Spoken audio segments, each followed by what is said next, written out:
Hello friends, welcome to our YouTube channel Age at Education Adda. In this lecture, we will discuss one important problem of mathematics. Before starting the discussion, I would like to tell you if you want to get more important problems of mathematics, you can visit our website education-adda.com. Link of this website is also available in the description box of the video. So how you can get all these questions? You need to visit our website education-adda.com. Then go to menu option and select academic Shadda. Under academic Shadda, you need to select math important questions. Okay friends. One more thing, all these questions are available in the form of video lectures on our YouTube channel and the playlist is titled as math important questions. Okay. So coming back to the given problem, what is given here? So it is given that a formula for the length of diagonal from the upper corner of a box to the opposite lower corner is given by d equal to L square plus W square plus H square. Okay, and L, W and H are the length, width and height of the box respectively. So if you can see this figure, this is the upper corner of a box and this is the lower opposite corner. Okay, it is just lower opposite corner of the box.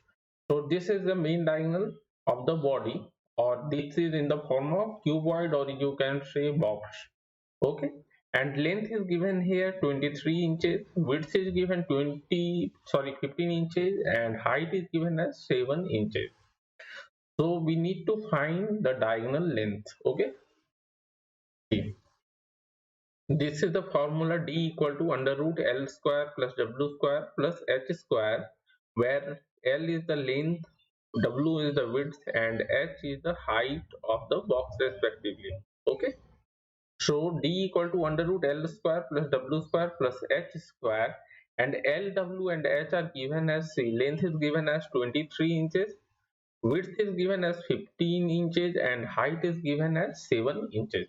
Okay, so length of the diagonal can be calculated using the given formula, that is under root L square plus W square plus H square.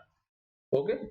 So substituting these values, we will get d equal to 23 inches whole square plus 15 inch whole square plus 7 inch whole square and whole to the power 1 by 2, that is square root. Okay, or d equal to square root of 529 plus 225 plus 49. Therefore diagonal length will be equal to square root of 803 inches. Okay, hence the length of the diagonal of the box is under root 803 inches. Okay friends, so in this problem we have discussed one important problem of mathematics. Okay, thank you.